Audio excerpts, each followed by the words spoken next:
إن الحمد لله نحمده ونستعينه ونستهديه ونعوذ بالله من شرور أنفسنا ومن سيئات أعمالنا. أشهد أن لا إله إلا الله وحده لا شريك له، وأشهد أن محمدا عبده ورسوله. اللهم صل على محمد وعلى آل محمد كما صليت على إبراهيم وعلى آل إبراهيم في العالمين إنك حميد مجيد.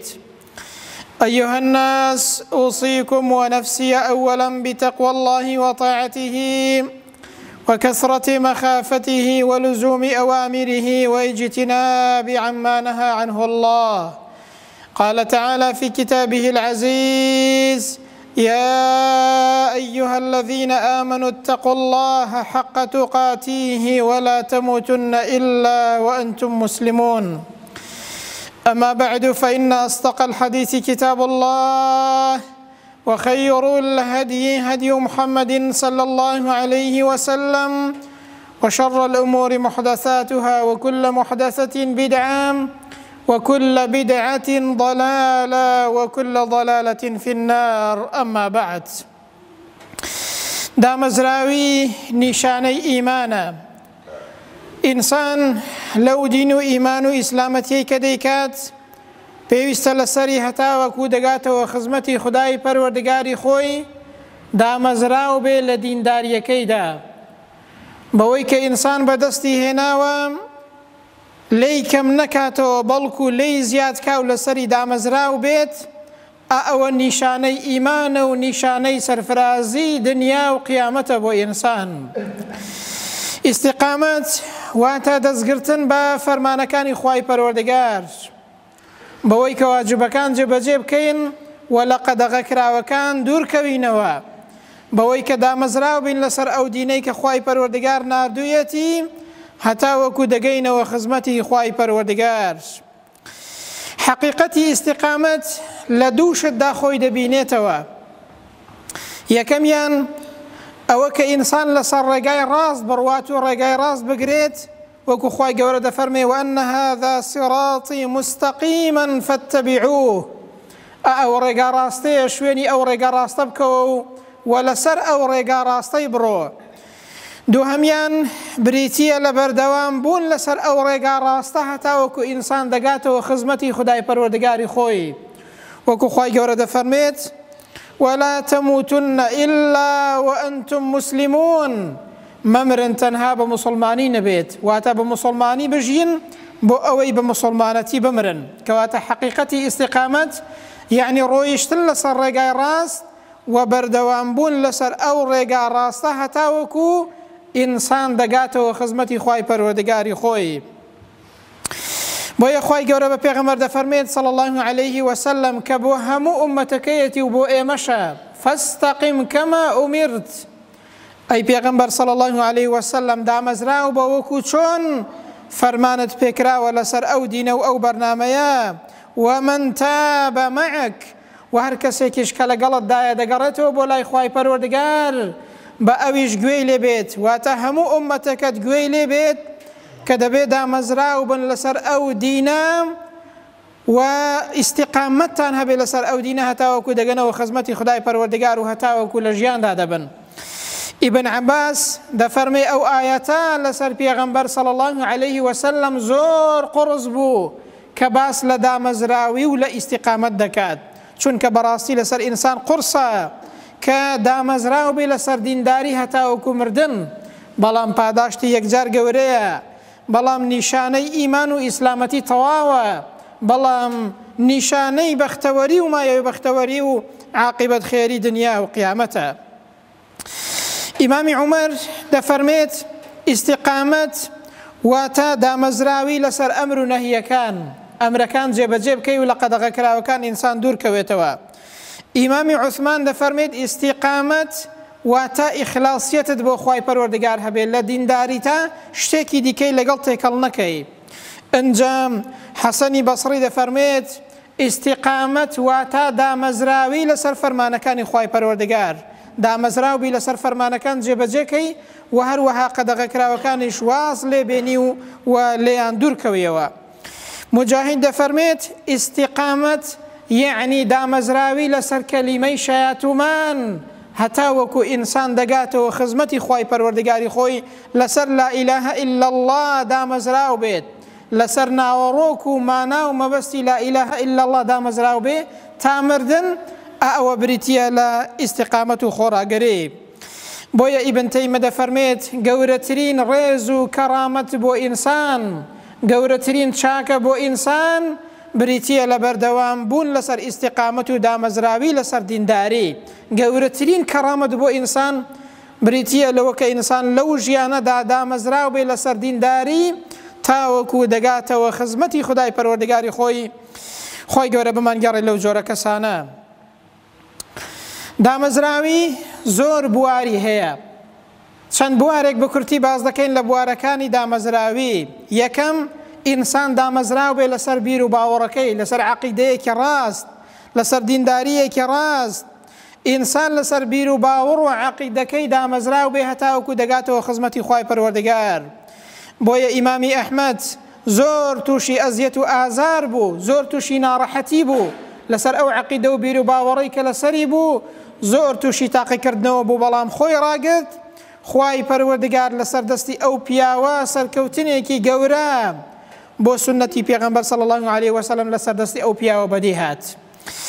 دووهەم، لە بوارەکانی دامەزراوی ئینسان لەسەر عیبادەتی خوای گەورە دامەزراو بێت، ئەوەی کە کردوویەتی لێی زیاد کات لێی کەم نەکات. بۆیە ئیبن دەقیق دەفەرمێت هەر قسەیەکم کردبێ لە ژیانمدا، هەر کار و کردەوەیەکم کردبێت ئیلا وەڵامەکەم بۆ بەردەمی پەروەردگارم حازر کردووە. ئەوە بریتیە لە دامەزراوی لەسەر عیبادەتی خوای پەروەردگار. سعیدی کوڕی موسەیب دەفەرمێ بۆ ماوەی 30 ساڵ هەر کاتێک کە بانگی دابێ ئەمن ئیلا لە مزگەوت بووم. بۆ ماوەی 30 ساڵ هەر کاتێک بانگی دابێت ئیلا من لە نوێژی جەماعەت و لە مزگەوت ئامادە بووم. ئەوە بریتیە لە دامەزراوی لەسەر دینداری و عیبادەتی خوای پەروەردگار. دەبێ ئینسان لەو بوارەشدا دامەزراو بێت، ئەوەی کە کردوویەتی لێی کەم نەکات بەڵکو لێی زیاد کات. ئەنجا ئینسان دامەزراو بێت لەسەر خوڕە وشتی جوان، لەسەر ڕاستگۆیی و لەسەر ئەمانەت پارێزی و لەسەر بەڵێن، لەسەر ئەخلاق و ڕەوشتی جوان دامەزراو بێت هەتاوەکو دەگاتەوە خزمەتی خوای پەروەردگار. ئینسان لە هەمووی گەورەتر دڵی دامەزراو بێت، خراپە و بوغز و حەسادەت ڕووی لە دڵ و دەروون نەکات، لە خۆی دوور خاتەوە، زمانی دامەزراو بێت. بۆچی؟ چونکە پێغەمبەر دەفەرمێ صلی الله عليه وسلم إذا أصبح ابن آدم فإن الأعضاء كلها تكفر اللسان. کاتێک کە بەیانی دەبێتەوە هەموو ئەندامەکانی ئینسان ملکەتی چین؟ ملکەتی ئەو زمانن. بە زمانی حاڵ ئەندامەکان چ دەڵێن؟ فتقول اتق الله فينا. ئەندامەکان بۆ زمانە دەڵێن کاکە دەربارەی ئێمە لە خوای گەورە بترسە. ئەگەر ئەتۆ ڕاست بی و دامەزراو بی ئێمەش ڕاست دەبین و ڕاست دەڕۆین، بەڵام ئەگەر تۆ ڕاست نەبی بەهۆی ناڕاستی تۆوە ئێمەش تووشی خراپە و هەروەها تووشی ناڕاستی دەبین. خوا پەناماندات. کەواتە ئینسان زمانی دامەزراو بێت و دڵی دامەزراو بێت، بەڕاستی هەموو ئەندامەکانی دامەزراو دەبن. پێغەمبەر دەفەرمێ صلی الله عليه وسلم لا يستقيم إيمان عبد حتى يستقيم قلبه. بەڕاستی ئینسان ئیمانی دامەزراو نابێ هەتاوەکو دڵی دامەزراو نەبێت. ودەفەرمێ ولا يستقيم قلبه حتى يستقيم لسانه. بەڕاستی ئەو کەسەش هەتاوەکو زمانی دامەزراو نەبێت دڵیشی دامەزراو نابێت. واتە ئەو دوانە سەرچاوەی ئینسانن، ئەو دوانە پادشای ئینسانن کە دڵ و زمانی ئینسانە. ئەگەر ئەو دوانە دامەزراو بن، نێڵی خراپە ڕوو لە دڵ و دەروونت کات، نێڵی ئەو زمانت خراپە بڵێت، دڵنیا بە هەموو ئەندامەکانت دامەزراو دەبن، دڵنیا بە کارەکانت باش دەبن، لەسەر ئەو دینە دامەزراو دەبی هەتاوەکو دەگەیەوە خزمەتی خوای پەروەردگار، تووشی خراپە نابی. بەڵام ئینسان ئەو دوانەی دامەزراو نەبن، بەڕاستی ئەندامەکانی دیکەشی دامەزراو نابن. بۆیە دەبێ وریابین لە باسی دامەزراوی ئیستقامەت زۆر تەکید لەسەر دڵ و زمان کەینەوە. ئەو دوانەمان ئاگا لێ بێت ئەگەر ئەوانە لە ئینسانە دامەزراو بوون، بەڕاستی هەموو ئەندامەکانی ئینسانیش ژێردەستەی ئەو دوو ئەندامەی ئینسانن. ئەنجا ئینسان هەموو ئەندامەکان و هەموو کار و کردەوەکانی باش دەبێت و دامەزراو دەبێت. ئەنجا ئینسان دامەزراو بێت لەسەر هەڵوێست و بیر و باوەڕ و مەبدەئی خۆی. بۆچی؟ چونکە ئینسان ئەو دینەی کە هەڵی گرتووە ئەمانەتە، دەبێ بیپارێزێت، دەبێ ئیستیقامەتی لەسەر هەبێت. ئەو مەبدە و بیر و باوەڕ و دینەی کە هەڵمان گرتووە تاوەکو دەگەینەوە خزمەتی خودای پەروەردگار، دەبێ ئینسان لەسەری دامەزراو بێت. خوای گەورە دەفەرمێت: ثم جعلناك على شريعة من الأمر فاتبعها. ئەی پێغەمبەر صلی الله عليه وسلم، ئەتۆمان لەسەر ئەو دین و بەرنامە و بیر و باوەڕە جێگیر کردووە، دامان مەزراندووی، ئەو دین و بەرنامەیەمان بۆ ناردووی، ئەو شەریعەتەمان بۆ ناردووی، کەواتە فاتبعها. خوای گەورە دەفەرمێت شوێنی بکەوە. واتە ئەی مسلمان، ئەو کەسەی خۆت بە ئومەتی پێغەمبەر دەزانی صلی الله عليه وسلم، شوێنی ئەو بەرنامەیە بکەوە، فاتبعها، لەیلا نەدەی، شوێنی ئەو بەرنامەیە بکەوە کە خوای پەروەردگار بۆ پێغەمبەری ناردووە صلی الله عليه وسلم، بۆ هەموو ئومەتی ئەو پێغەمبەرەیە. ئەنجا دەفەرمێ: ولا تتبع أهواء الذين لا يعلمون. کاکە شوێن هەوا و ئارەزووی ئەو کەسانە مەکەوە کە نازانن دین چییە و ئیسلامەتی چییە، کە نازانن دامەزراوی چییە، کە نازانن بیر و باوەڕ و مەبدە چییە، کە نازانێت دینداری و بێدینی چییە، لەکوێ مەسلحەتی بێ لەوەیە. شوێن هەوا و ئارەزووی ئەوانە مەکەوە، شوێن دین و بەرنامە و مەبدەئی خۆتکەوە، لە پێناو هیچ شتێکدا لە مەبدە و بیر و باوەڕەکەی خۆت لامەدا. یەکێ لە هاوڵانی پێغەمبەری خوا صلی الله عليه وسلم، عەبدوڵڵای کوڕی حوذافە، کاتێک کە لە لای پادشای ڕۆمەکان بەدیل دەگیرێت، پادشای ڕۆمەکان پێی دەڵێت: ئەی عەبدوڵڵا، تەنها ببە بە نەسڕانی واز لە دینی محەممەد بێنە صلی الله عليه وسلم، نیوەی مڵک و ماڵی خۆمت پێدەدەم تەنها پاشگەز بەوە لە دینەکەت. ئەویش پێی دەڵێ: نەک هەر ئەوە کە نیوەی مڵک و ماڵی خۆتم پێ بدەیت، ئەگەر هەموو مڵک و ماڵی خۆتم پێ بدەیت و هەموو مڵک و ماڵی عەرەبیشم پێ بدەیت لەگەڵیدا، بۆ یەک لەحزەش لە دینەکەی خۆم پاشگەز نابمەوە، یەک لەحزە لە دینەکەی خۆم پاشگەز نابمەوە لە پێناوی هەموو دنیاشدا. ئەوە بریتیە لە دامەزراوی لەسەر مەبدە و بیر و باوەڕ. عەبدوڵڵای زولبیجادەین، یەکێکی دیکە لە هاوڵانی پێغەمبەر صلی الله عليه وسلم، کاتێک کە بە هەتیوی گەورە دەبێت، چاوەڕوانی ئەوەیە کە مامی مسلمان بێت و بچێتە لای پێغەمبەر صلی الله عليه وسلم، بچێ بۆ مەدینە و کۆچ کات، بەڵام زۆر چاوەڕوانی دەکا مسلمان نابێت. بۆیە ڕۆژێکیان ئەو مسلمانەتی خۆی ئاشکرا دەکات، مامیشی پێی دەڵێت: هەموو ئەو شتەی کە لە لاتە هی منە، تەنانەت ئەو جلەی کە لە بەریشتدایە، ئەگەر ئیمان بە محەممەد بێنی بچێ لای محەممەد، تەنانەت جلەکانیش لێ دەسەنمەوە. بۆیە دەچێتەوە لای دایکی، گونیەیەکی بۆ دەکات بە پۆشاک و جلوبەرێک، دوو جلوبەرگی بۆ دروست دەکات کە زۆر ئەستور و ناخۆش دەبێت بۆ لەبەرکردن، بەڵام لە پێناوی مەبدەئەکەی و ڕزگارکردنی دینەکەیدا ڕازی دەبێت بەوەی کە هەموو شتێکی بداتەوە مامی، بەڵام بچێ بۆ لای پێغەمبەری خوا صلی الله عليه وسلم. کاتێک کە دەچێتە لای پێغەمبەر کە چەند ساڵێک لە خزمەتی پێغەمبەردا دەبێت صلی الله عليه وسلم، بە بیر و باوەڕ و مەبدەئەکەی، بە دینداریەکەی لە خزمەتی پێغەمبەر صلی الله عليه وسلم چەند ساڵێک دەمێنێتەوە. عەبدوڵڵای کوڕی مەسعود دەگێڕێتەوە، دەفەرمێ: شەوێکیان ئاگرێکم بەدی کرد، وتم با بچم بزانم ئەو ئاگر و ڕووناکیە چییە.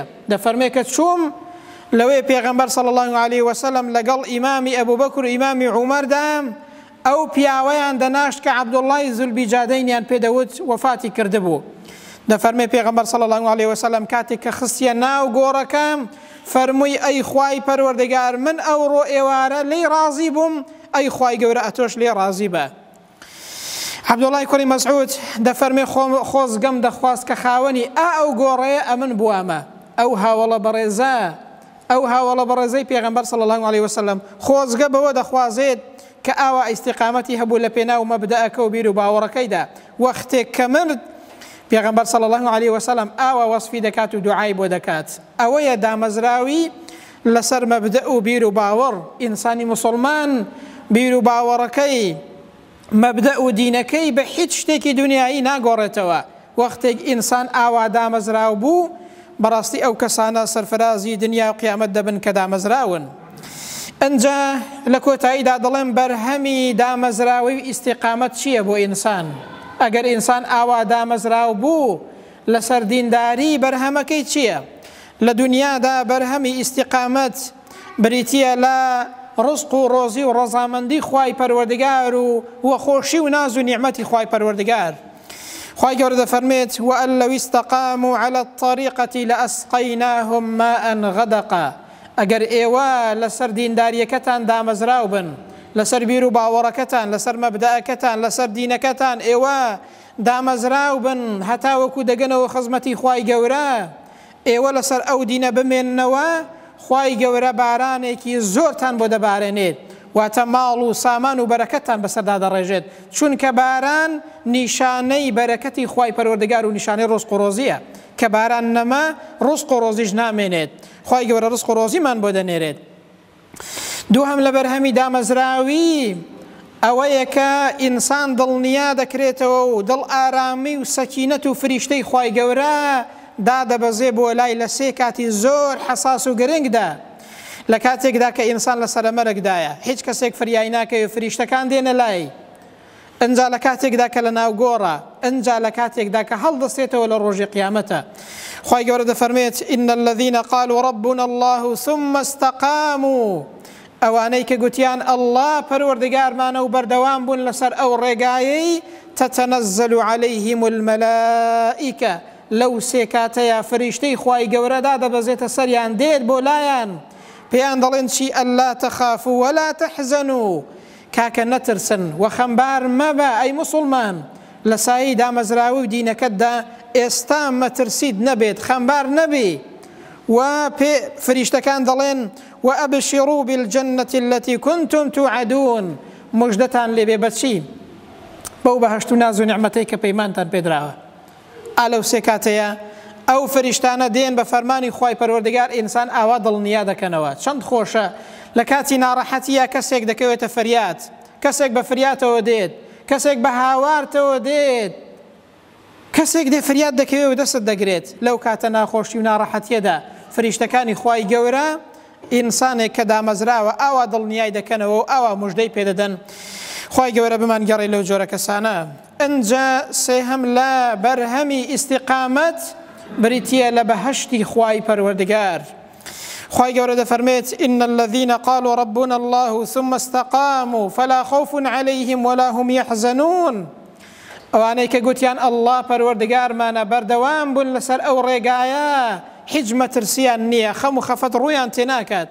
جا خوای گەورە دەفەرمێت أولئك أصحاب الجنة. ئەوانە هاوڕێی بەهەشت و هاوڵانی بەهەشتن.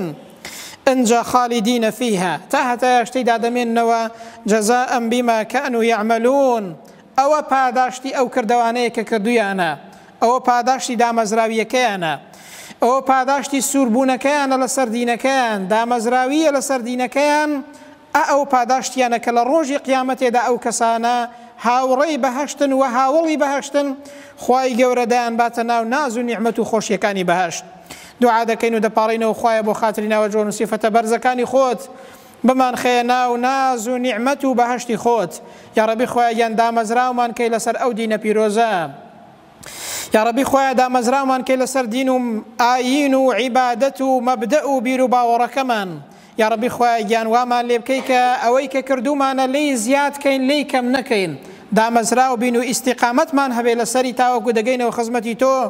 یا ڕەبی خوایە گیان ئەتۆش بە بەهەشتی پان و بەرینی خۆت شادمان کەی، عاقیبەت خێری دنیا و قیامەتمان کەی، بەختەوەرمان کەی، بە ئیمانەوە بمان ژێنی و بە ئیمانەوەش بمان برێنی، لە ناخۆشی و ناڕەحەتیەکانی دەشتی مەحشەر پارێزراومان کەی، لە ڕۆژی قیامەتە هەمومان بەیەکەوە لە خزمەتی ڕەسوول اللهدا صلی الله عليه وسلم کۆ بکەیەوە، لە بەهەشتی پڕناز و نیعمەتی خۆتدا هەمومان بحەسێنیەوە.